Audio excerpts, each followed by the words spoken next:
All right, everybody, it's the Shaw and Steele show. Today is February 11th. Steele Chambers, where are you right now? Because I know that's not your normal backdrop. I'm in Florida, but I made my own little cute little backdrop. Did you? Let people know like what I'm about. Ohio State and Steele. Did you have your girlfriend draw those, or did you draw those? She did this one. I can't do that one too well. You did the S though? I've been doing this since I was like 5 years old. Yeah, I remember you used to do that all the time back at the Griff and stuff. I look at your notebook, see it all over the place, so I'm not surprised by that. But how you doing, man? How's everything going? I'm doing good. I'm ready to get back to Georgia, but hanging out here until Valentine's Day, being a good boyfriend and whatnot. Yeah, dude, I can tell you've been on the road, man. You're looking a little – I can see your cheekbones and stuff. The neck's looking a little thin. What's going on over there? You been working out? I'm trying to every now and then, but the cruise took a lot out of us, so we've been sleeping in the last couple of days. I'm starting to feel a little soft. Was the cruise wild? I wouldn't say it wasn't a carnival cruise. That's where you get some freaking delinquents on there, but yeah, it was fun. We were gambling for a while. I'm glad she was able to do that with me. They had gambling on there? Oh yeah, casino. We're up big. What were you playing? Blackjack? Mm-hmm. Up 2,000 on the weekend. Really? That anytime you can walk away positive, that's good. I mean, we got like 400, 500, 600 every single night. And we won 4 nights in a row. I've never done that before. Damn. So it was a good time then. It seemed like you had a good time. I had a real good time. So man. while you're on that cruise, you got to watch former USC Trojans lead the Seattle Seahawks to victory. That's for some of it. I was at a comedy show for a little bit of the Super Bowl. You should be ashamed of yourself. No, it was for halftime. I was there for halftime. I missed a little bit. I missed a little bit of the start of the second half. You missed the best part of the Super Bowl then. Bad Bunny. There's a lot. I didn't see it. I know there's controversy. I've never listened to any of his songs. I find joy in listening to Spanish songs if they have a good vibe. Okay. But if you're playing the Super Bowl, you got to play some English songs. Okay, here's what I'll say, Steele. I'm 100% in agreement. When I look at Bad Bunny, he got selected to do the show. Obviously, he's not going to turn it down. So I respect him as a artist. We're athletes. We kind of know what goes into being somewhat great in anything. So I respected the performance. I respected how he went about his business and handled his business. But with that being said, Steele, I'm with you. I just think for the number one American sporting event, venue in the world, there's got to be some English in there, and I don't think that's a controversial statement at all. But I thought, for what he was, for what he did, I thought he did a fine job. But I would have liked to seen somebody, singing in some English in there, given that it's the number one American sporting event in the world, right? Steele? Yeah, I have not watched it, so I cannot fully give my opinion on it. But from what I have heard from people on both sides, it seems like a lot of people are mad because he wasn't singing anything in English, which I understand. Apparently, a bunch of Spanish people thought it was hard to keep track of. He was like singing in Spanish cursive. So, sing some English songs. You're Puerto Rican, love Puerto Ricans. You're in America now. Exactly. You're in America right now. At the same time, it seemed like he was giving off a good message. It seemed like love trumps hate, whatever that was. That's a good message. So, you can't hate him for putting that out there. Now, I don't know if there's any subliminal messaging behind that. I don't know anything about politics or anything like that.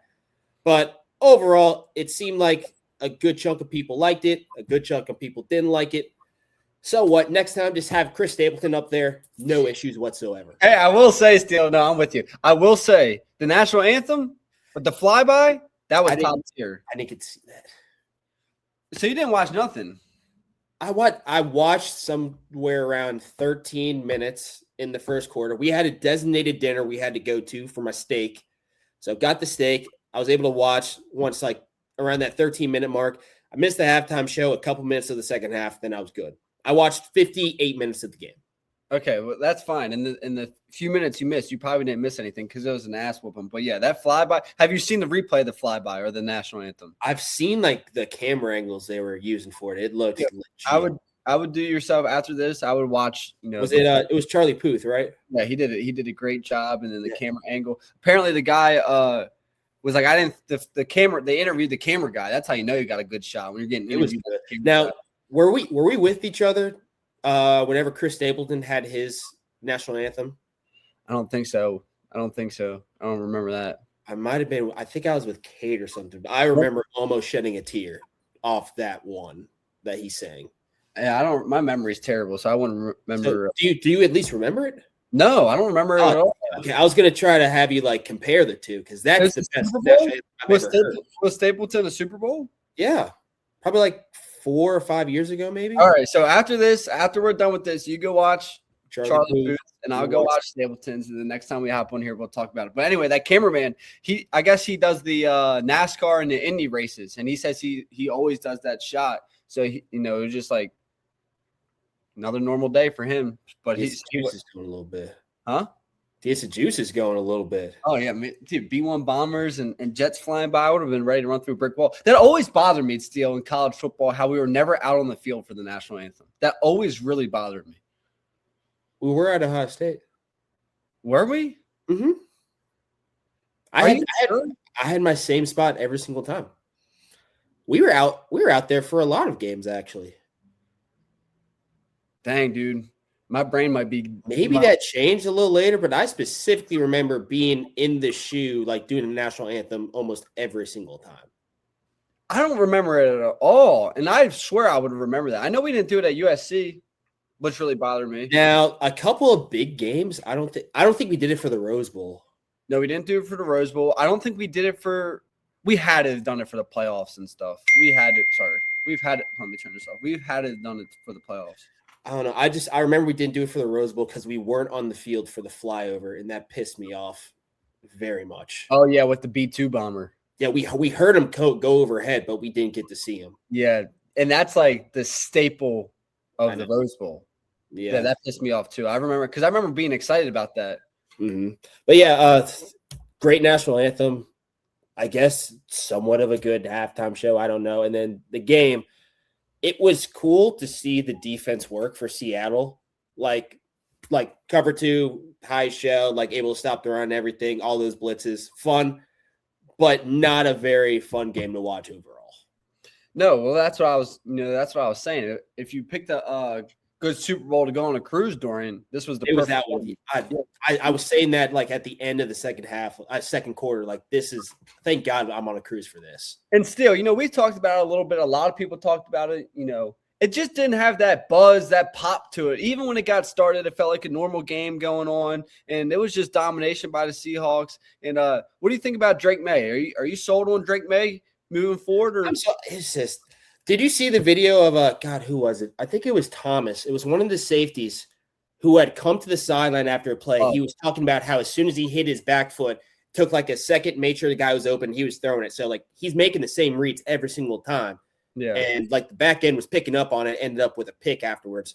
So like he's a young guy. What is he, 23 years old? Yeah. 23 years old. Like he definitely like has time to grow. And like you see like defenses understand like what he's doing now in his 18th game of the year. Right. Like he's got to go into the offseason. He's got to just get a little more savvy as far as his reads, like getting through his progression and everything.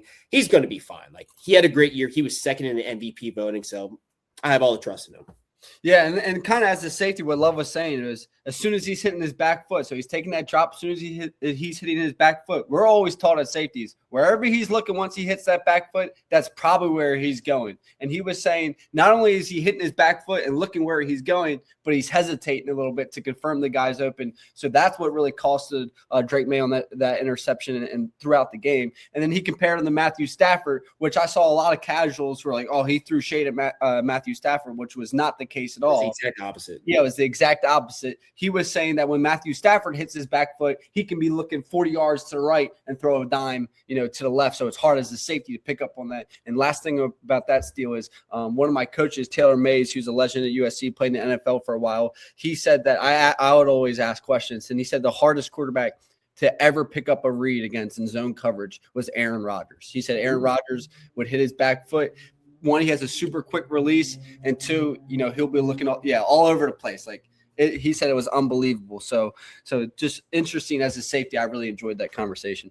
Mm-hmm, absolutely. And then as far as like Drake May, like people don't realize Sam Darnold, he struggled a little bit too, but he also had K9 behind him, like running the rock. Drake May, like the run game for the Patriots was non-existent. So like he was forced into those passing situations where you got to drop back and you got to make those big time throws. Sam Darnold, he played a solid game like overall, but he wasn't like breaking any records. He didn't have as near the performance as he had against the Rams. No. But he had an absolute animal in the backfield who was picking up 10 yards a clip. No, 100% Steele. And real quick to hit on that, I'm with you. And at the beginning of the game, Sam Darnold could have had – he almost threw a pick six on the first series. It was this close to being a pick six. I mean, he definitely didn't look shaky. And then Gonzalez, or he definitely didn't look flawless. And then Christian Gonzalez, he had a phenomenal performance. I'm not taking anything away from him. But at least two of those three PPUs were late and behind, like just terrible balls. So, you know, I don't want to take anything away because I know that's difficult to even give yourself a shot. But Darnold did miss a lot of throws, but as you said, Kenneth Walker, man, Super Bowl MVP. What do you think about him? Dude, he looks just like Adrian Peterson. I know. Did you all shiny head? He just seems like a down to earth dude. Talk about, I just went and hung out with my family afterwards. Like, okay, I like this dude a lot. And then did you hear a story about his dad?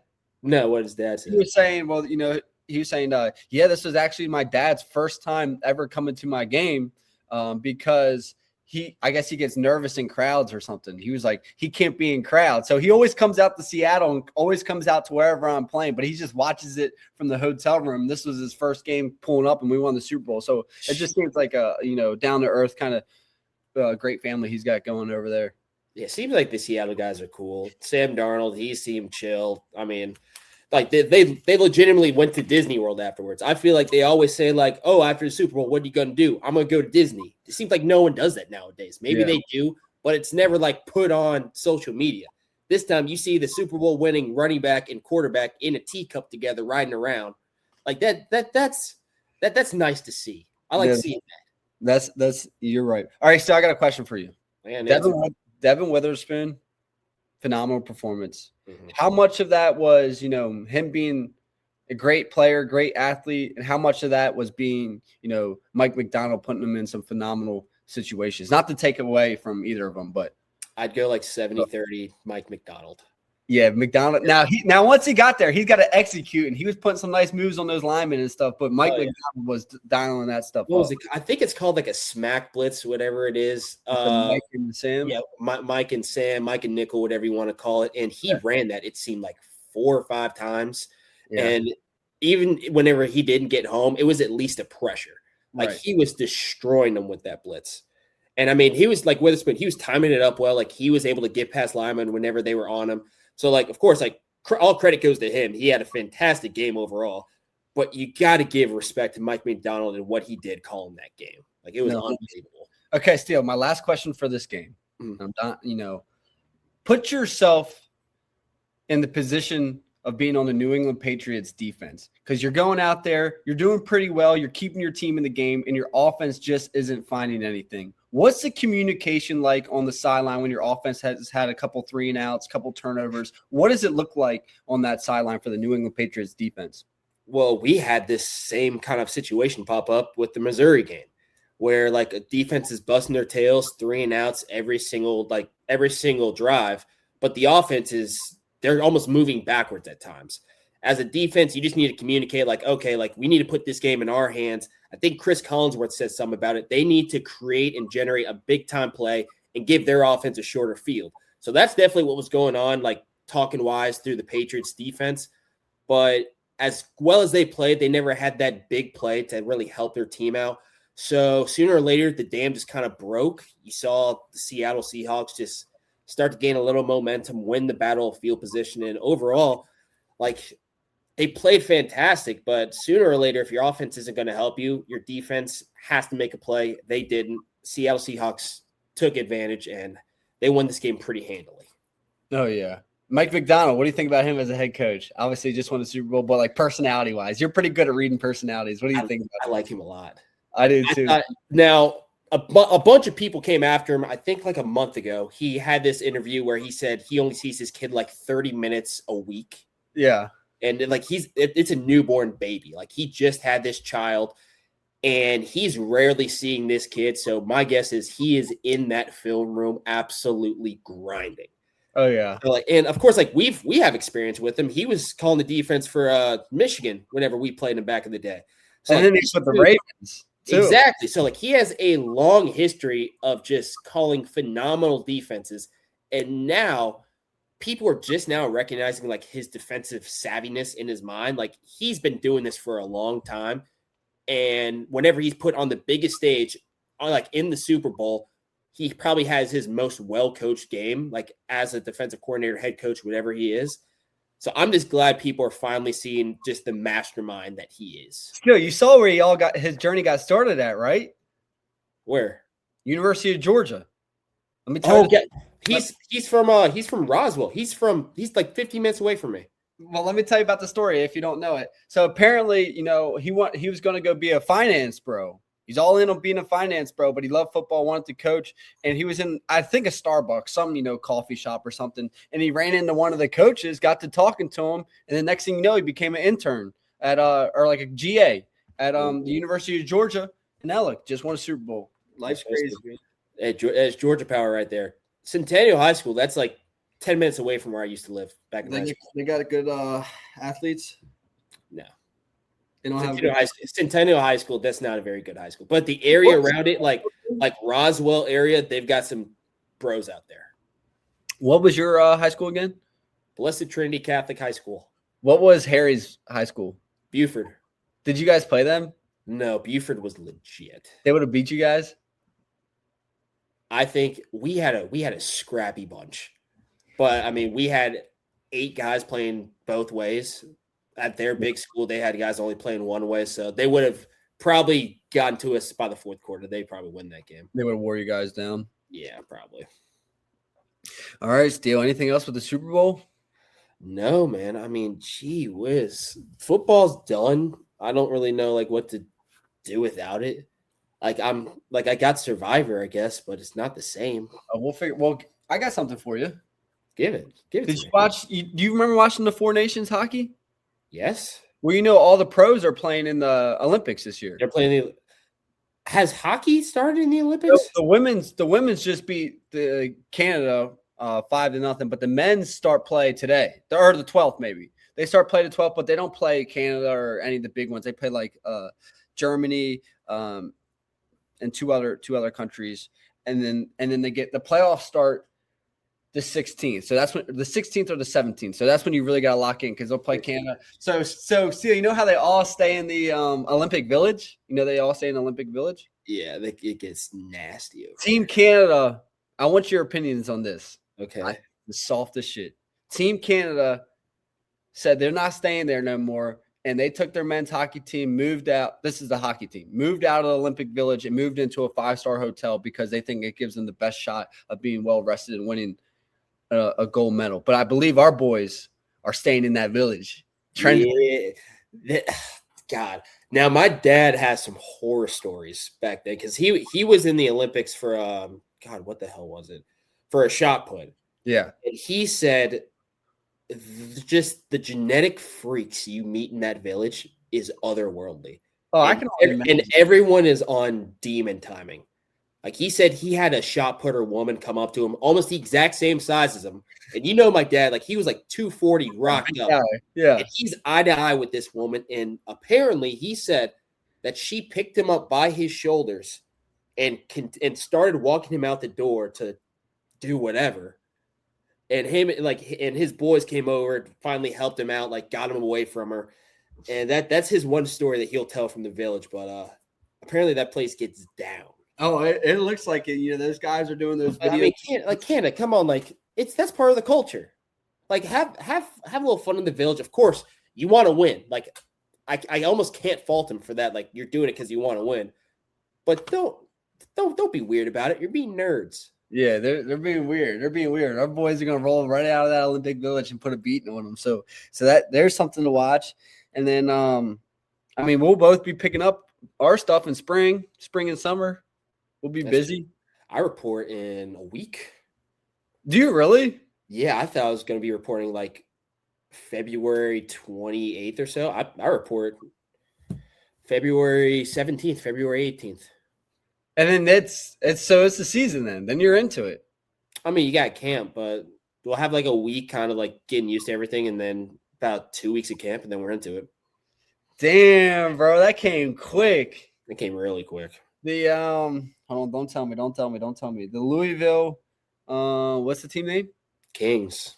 Green and black, right? Green and black, yes, sir. With Dallas Gant and who else? So Shane Simon, like he got released. I don't know why. Okay. A lot of people there's a weird period where a lot of people getting released, traded. Like G. Scott, he was with the Aviators, the Columbus team. He got released. I don't know why. So now all they have is Matt Jones. That's their only former Buckeye there. And then weren't you saying that like their whole thing was going to be bringing in a lot of Ohio State guys? Yeah, like before the whole draft thing, like they contacted me saying like our goal for this team is to have as many Buckeyes on the team as possible. And which makes sense. It's Columbus. You're going to have like a bunch of fans coming in if you got former players, but all they have is Matt Jones. And I love Matt, but he's not the most like you can't put him on TV and he's going to get people to come to the game. He's a quiet individual. No, don't put Steele Chambers on the TV. Don't come to the game. Dude, I was on the first game we had there. I was planning on buying the first 100 beers for everyone there. That was my plan. That was your plan. I play because usually like they have like a local guy get on the mic, like pump up the crowd, whatever. I don't like pumping up people too much. So I was just going to say like, you know what? First time here, first 100 people that buy beer, it's on me. I'll send me your Venmo, whatever. I don't even know if you can drink beer there, but I'll buy everyone's first beer for the first 100 people. They blew it, man. I'm not stupid. I would do that in Louisville, but they got their own. You remember Benny Snell? Benny Snell sounds really, really familiar. I need to see a picture though. Yeah, dude, God, I forgot how long ago he played with Kentucky, but he was the guy who had like the little pinwheel mouthpiece. He'd blow on it. It would. Oh yeah. Like almost a Heisman contender. So like that's his territory. So I'm not going to be getting on the mic for those games. Like he's doing that. So that'd be pretty interesting. So do you guys play? Is it the same setup where you go to Austin for camp? Or where do you guys? We'll be living in Arlington. Arlington. That's right. You got your place? Did they put you in a place or what? They pay for like 75% of it, but no, I've got my own place. Is it the same place as last year? Mm-hmm. So you've had that place the whole time? No, I'm about to start like leasing it soon. Oh, you're gonna get a new lease. It's like a new. It's not the exact same room. It's like a new room. I'm gonna pull up to Arlington. Go ahead, man. Keep you some company at nighttime after those long camp days. I appreciate it. Well, I'm going to have to stay in the hotel. Oh, they do the hotel. Yeah, but I'm getting my room early. So, like, if we got 3 hours of off time, I'm going to be going there instead of the hotel. Mm-hmm. I mean, they don't have people coming and checking. I don't think we got checked on once the entire time. My roommate was. I don't know. This Louisville team seems to be running a tight ship, man. Yeah. I hope so. I mean, last year it was loose as ever, but it was too loose. It was too. I mean, dude, we would finish up the day at almost 11 o'clock sometimes. 11 o'clock in the morning? Yeah, we would have meetings at 7. We would have practice from 9 o'clock to 10 o'clock.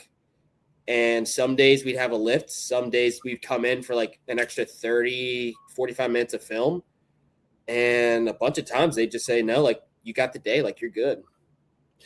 Are they physical practices? No, they're not. Let's see. Imagine because you know the period system, like how many periods usually have. We would have 8 to 9 periods a day, and that's it. We'd have 1 period of individual, 1 period of kind of like a tempo, like get like understanding like our plays and stuff, and then we're kind of like into team, which was not physical at all. We do that for 4 periods, like 3 or 4 periods, a period of special teams, and then 2 or so more periods of team. We're out. Yeah, it was easy. So you get in, do a little bit of work, get out. It don't sound like nothing too crazy. It depends on the team because God, who is it? The Battlehawks. I remember we were talking to them whenever we had a joint practice. They had a straight up like college like style setup. Were they good? Who won it? Who won it last year? The Stallions, I think. I don't know. Oh, they had that kicker too, Bates, didn't they? I think. I don't remember. Still, you got to lock in, bro. This is your league, man. I know, but like, I was once we lost, I was in California for a wedding. I was not paying attention to you gotta start, you're doing a good job, bro. You're doing a good job building your brand right now. But you gotta, be like Dion out there in that That's league. what I wanted to do for Columbus. I'm not doing it for the Kings. No one knows me in Louisville. You gotta be like Dion, man. You gotta bring the pop to it. I'm not a pop guy. You are a pop guy. Don't act like you're not a pop guy. I'm the fun uncle, man. I'm not a pop guy. I was gonna be a pop guy for Columbus, man. That was my plan. I was talking to Cardell Jones about it. I was gonna help. I was gonna be at their rally earlier last week. Like I was gonna do all that, but they don't want me over there. Well, guess what? When you play them, you better remember that.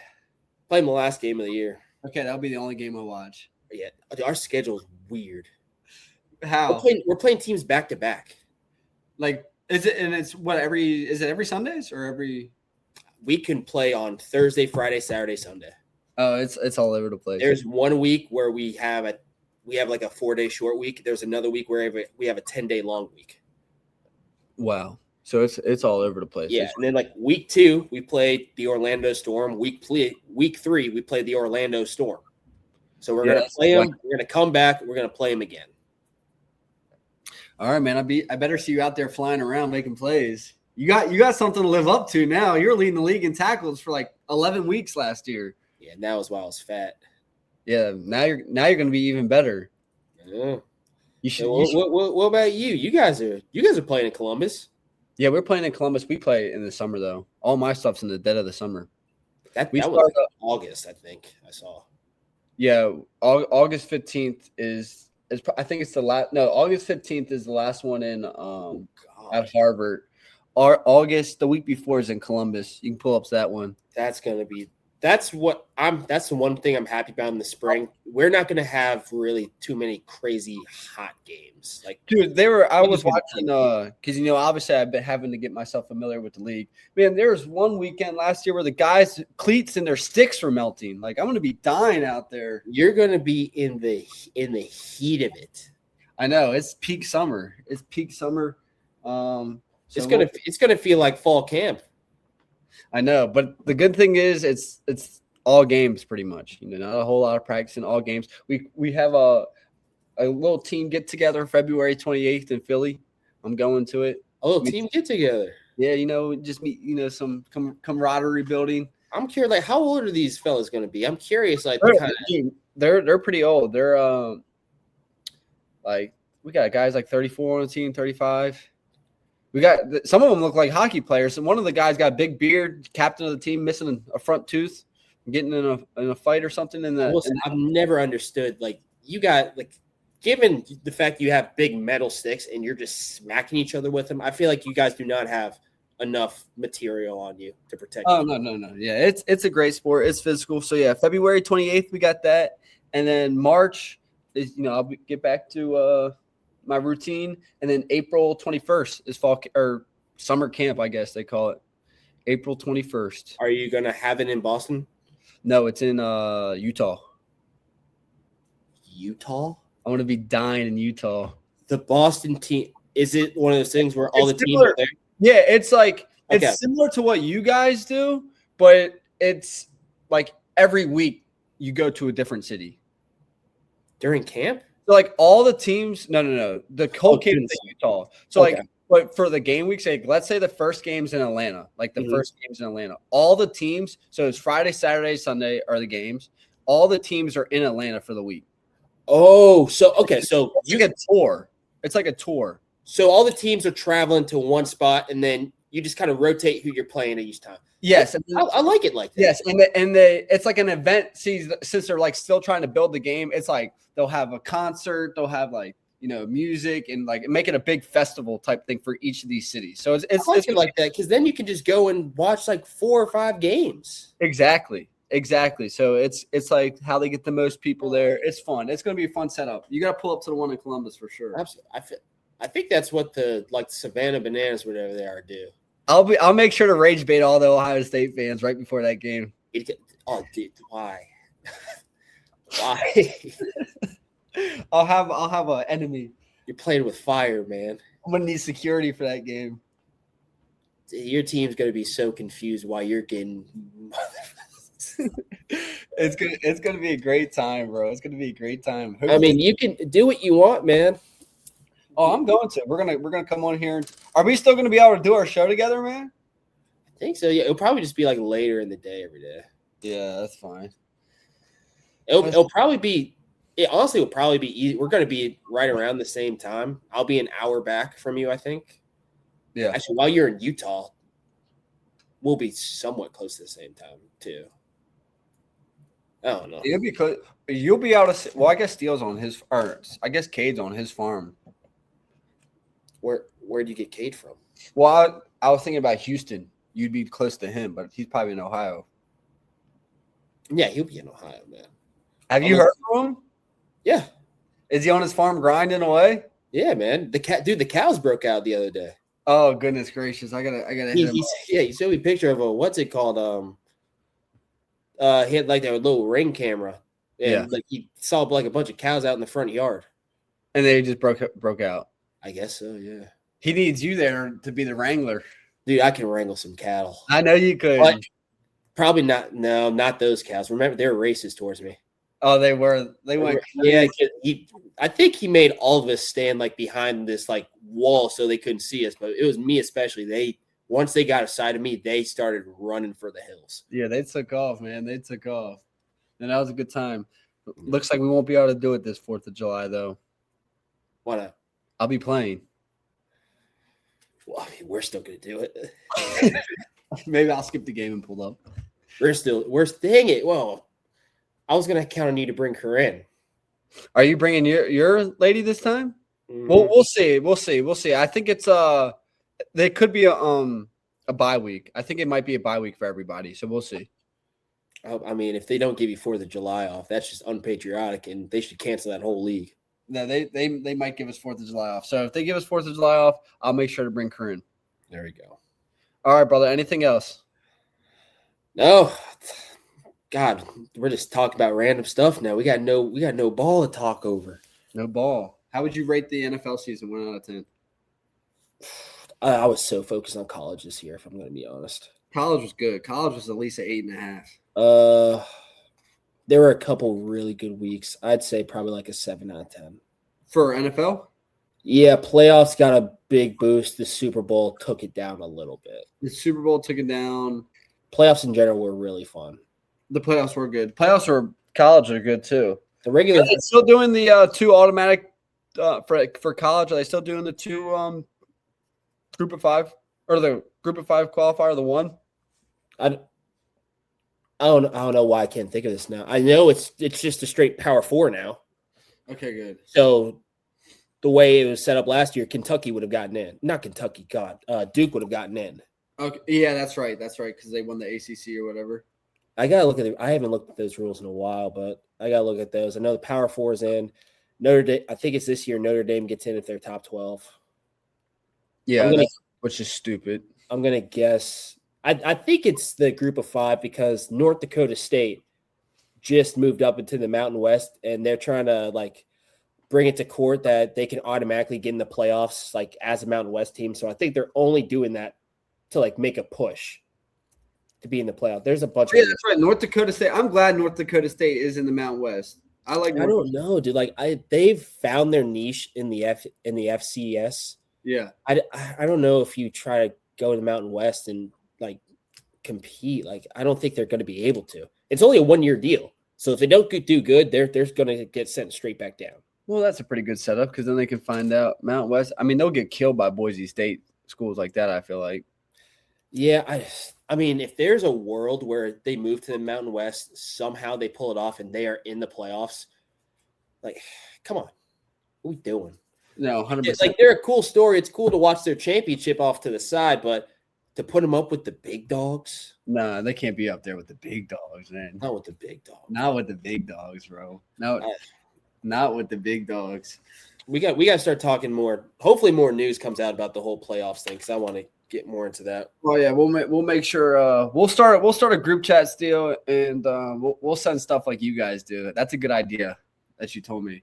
I meant the. Oh yeah, dude, he just sends like any sort of tweet, any sort of. That's we'll do the same thing, and we'll keep it all over the place because I know you're doing your Ohio State thing with Bobby. Tell Bobby I said I'll come on the show and turn him into a USC fan any day of the week.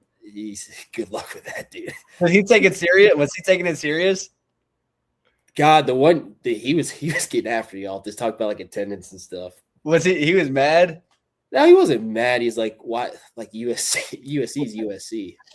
Dude, Bobby. You know Bobby. He was in the Woody this morning for mat drills. Like he bleeds. Oh God, they started mat drills. Yeah, Schlegel sent a text in the group at like 4 a.m.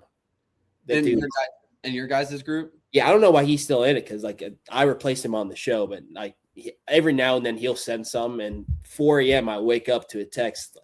What the hell was it? The dude's a psychopath. I wish we had him as a strength coach. Mat drills this morning, baby. Football fucking position, toughness and grit, Buckeyes. Wait, Steele. 402. Football position, man. I got to get back to that football position, man. That's the key right there. Yeah. I saw something that had me dying yesterday. It was a Texas A&M kid, and he put on. It was just like a guy laying on the floor dead, and it was like the feeling when you walk in as the late lift group and see the lift group before you just absolutely dead, and knowing that's what's coming. That is the worst feeling in the world. What's it? To take it a step further, let's say like we had our 6 a.m., 8 a.m., and 10 a.m. groups. You come in as the 10 a.m. You got a nice night of sleep, but you're hearing war stories from the guys coming upstairs, like done with their day. At the same time, you're looking at the field, seeing the 8 a.m. group absolutely getting waxed on. Yeah, and you're sitting there just waiting. It's absolutely destroyed. It's psychological warfare. I will say, it almost made it like if you're in that 10 a.m. group and you got the 6 a.m. up there when you were walking in, eating their breakfast, and they're all like, oh, your guys are cooked. You guys are so done. And then you start getting like nervous and you're like, oh no. And then you see the 8 a.m. out there grinding. And you're like, yeah, this is going to be a war. I always feel like I psych myself out so much that I ended up like dominating the workout and not being as bad as I thought. Do you see what I'm saying? No. I'd rather go in with no clue what we're doing. Yeah, no, that's definitely better because the build up. But I'm just saying, like, it was rare that it lived up to the hype that the 6 a.m. or the 8 a.m. was saying. No, because dude, for the 10 a.m., there's no cap on it. Like they got to get you out of here soon because they got other groups to go. If you're in that 10 a.m. group and Mick's not feeling like a nice guy, he might have you go until 2 o'clock. That is true. I rarely got in that 10 a.m. group, thank God. I was usually like 7 or 6, like whatever the earliest one was, but that 10 a.m., that is an animal. No, the 10, yeah, that's bad. I feel like I was always in the later groups. Especially like a Friday. Like the week's over. Like the Fridays would piss me off because in that late group, like all you guys are happy as hell. You're done. Yeah, you see it just getting started. I'm like, come on. Like the bigger the smiles you see on the guys coming upstairs, sitting down, eating, you knew that they went through a gauntlet and they're officially done. They're going to the weekend. You still have to go down, get dressed, do stick stretch. Oh my God. Stick stretch, foam roll, chops, rubs. Dude, I will remember that stuff. Chops, rubs. I still go through my whole stick stretch. I do the chops, rubs every single time I work. I do the chops and rubs. I need to get to the stick stretch, and I do the foam roll. Every time I'm foam rolling by myself, for some reason, I think of like Justin Hilliard being like right hamstring, left hamstring, left calf, right calf. Like that shit was just hilarious to me. Do you remember who was the how would you rank the hardest like lifting coach, strength coach to be with? How would you rank them in your career at Ohio State? Wow. Oh my gosh. And then this is it. Then we'll be done after this. Rank the toughest. Were you ever with Coach Rose? Never with Coach Rose. I had my last year was with Higgins, right? That's his name. Higgins, yeah, Big Higgs, big polar bear. KP. I mean, there's so many guys. I only lifted with Mick maybe twice. The once with him, like whenever it's me and Cade, and then him probably like 2 or 3 times. He's always hard. Coach KP is tough, especially like if he loves you, like it's tough. Yeah, I got KP at number 1. I got KP at 1. Oh my gosh. Higgs in a bad mood is 2. Rarely happens, but if he gets a guy that he doesn't like in the group, like he's tough. Coach Rose, you never had him. He's another tough dude. Chris Fenneline, he just pissed me off because whenever we're doing like championship, whenever we're doing beat your best, like pull-ups, and you knock out 10, he says like 5 of them don't count. That would piss me off. Chris Fenneline was I love Chris Fenneline. I love Chris. Fenneline was an asshole in that weight room, dude. There are some that like I'm feeling good. I just knocked out 15 pull-ups and I hear him in the back, 7, 7, 7. You had nope, all the way up. You're still at 7. Like, dude, like, come on. Like, the numbers are going to look terrible after this if you're doing this to me right now. The tail pull-ups, dude. Oh my god. I like tail pull-ups for some reason. My grip is horrible, so I hated them. And then you would have those, and then you'd have to remember the holds at the very end where you had to hold like 110 pounds or whatever it was. It was half your body weight on each side. Yeah, that was terrible. I like those. Let's see. I like those. I like the dumbbell. You weren't there like once dumbbell beat your best was like that's what we were doing. Oh no, I remember you telling me about that with the rows and stuff. Every single day beat your best. Yeah, so with dumbbell rows is insane. So at the end of the winter, you've got to be doing like 50 reps. Of like 110s, 120s. Yeah. God, I think the best I ever got was 140s for 35. Do you know how insane that is? That's dude, Tommy. It was because we're always like right around the same weight. One random day, he woke up, he went in there, he did 150s for I think 58 reps. Yeah, well, you know how Tommy is. He was probably at the laundromat the night before. Probably because I remember the day before, like we were doing the exact same thing. He comes in, he does twice as many reps with like 20 more pounds. Him and X, like anytime it was beat your best. X was a beast, bro. Going against those two guys where it's just like a last as long as you can, that's always going to be your hardest matchups. Dude, I have so many. So I know we talked a little bit about this last time, but winter workouts or summer workouts? As far as like what's harder or just vibes? Like vibes. Dude, I can go with either. Like I want to say winter workouts just because like it's just straight up macho man lifting. Like you can just like you feel like Arnold Schwarzenegger in there. Winter at Ohio State is as intense as it gets. We were talking about today with Bobby, just like the mat drills in general, how much they've declined now. Because he was saying that they were doing it at like 7 a.m., like 7:30 this year. No. And like, remember Parabellum where we did 3 of them in 1 week? I was just about to say that year we probably had that was probably the hardest like mat drills ever at Ohio State. 3 days in a row. Plus we just got older and we got used to it. But now they only do it like once a week. And Bobby was saying back in his day, they were doing it 3 times a week, every single week for like a month.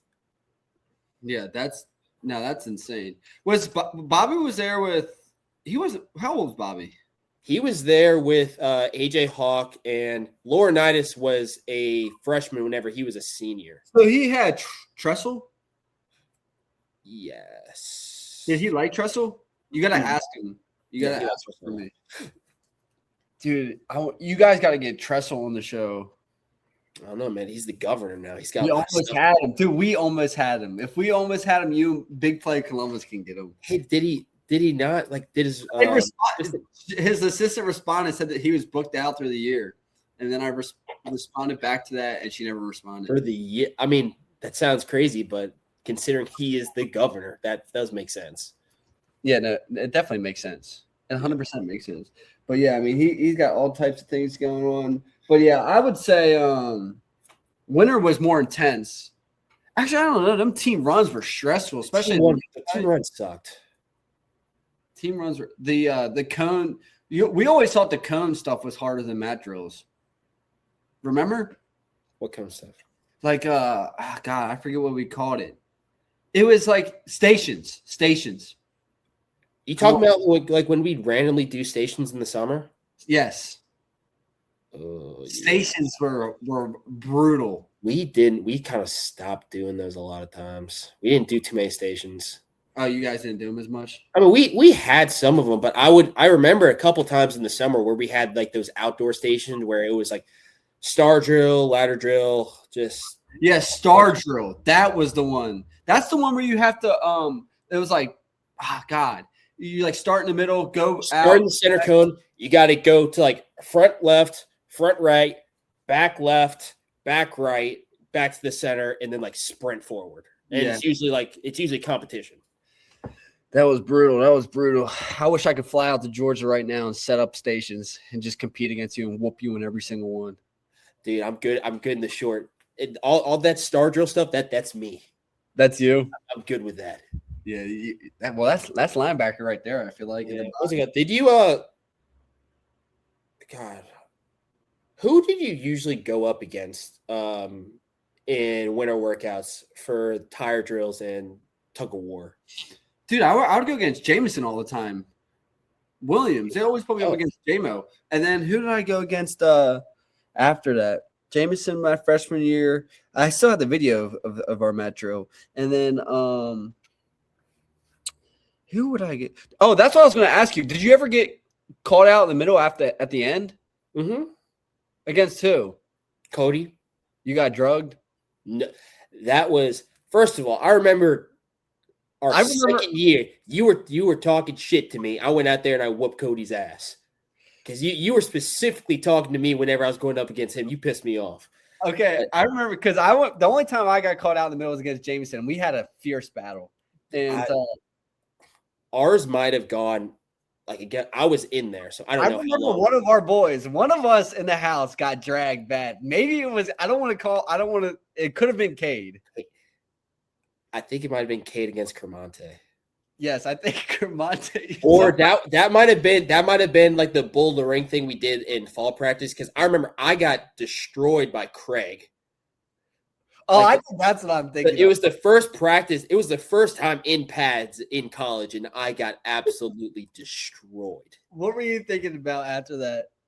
Dude, I was pissed because someone, like, first of all, he had already beaten me. Like, I was stood up straight. But then someone tripped me from behind. Of course, no one's going to believe me when I say, oh, I tripped. And that was the start to my first practice in pads. I was just gone. You remember that stuff got banned after our first year? First year they did it. The second year, they only did it with young guys. Yeah, young guys. And then after that, they stopped completely. I went against Wiggs. The only time I ever did that. It was a good matchup. Wiggs is a good player. I love Wiggs. Dude, I used to be – were you nervous for those? I used to be nervous for those. Yeah, dude. I remember I was in the back. They called my name. I had to, like, shuffle through everyone. That was I just hear people say, get up there, damn it. Like, okay, sorry, I remember when Kerry Combs, our second year, like because they would call out like Cam Martinez and Lathan Ransom. I remember Coach Combs would literally be like, "You better not fucking lose this. Like, you better not fucking lose this." Those are some good times, man. That was like the worst memory at Ohio State. It was, dude. It's my first day in pads. Well, right after warmups, I'm getting dragged. Dude, it's okay. Our first time tackling in like I don't know if it was a scrimmage or a live team. I think it was just a live team period. Marcus Crowley ran me over and stepped on my chest. And that was my first that was my first tackle attempt at Ohio State was Marcus Crowley just running me over and stepping on my chest. And I'm like, yeah, this ain't going to work out, bro. I think I fumbled my first day too. I can always forget you played running back. Those first couple of practices. See, that's what people don't understand, especially and this is what I'll say. This is no bias here. This is my concern with USC this year is because it's a lot of young guys. People do not understand that jump from high school to college. No. Like that is an insane jump. Like like in my mind, I'm thinking, okay, like fall camp is going to be tough. But when you go through your first day and you've been there since 6:00 and it's now 4 p.m.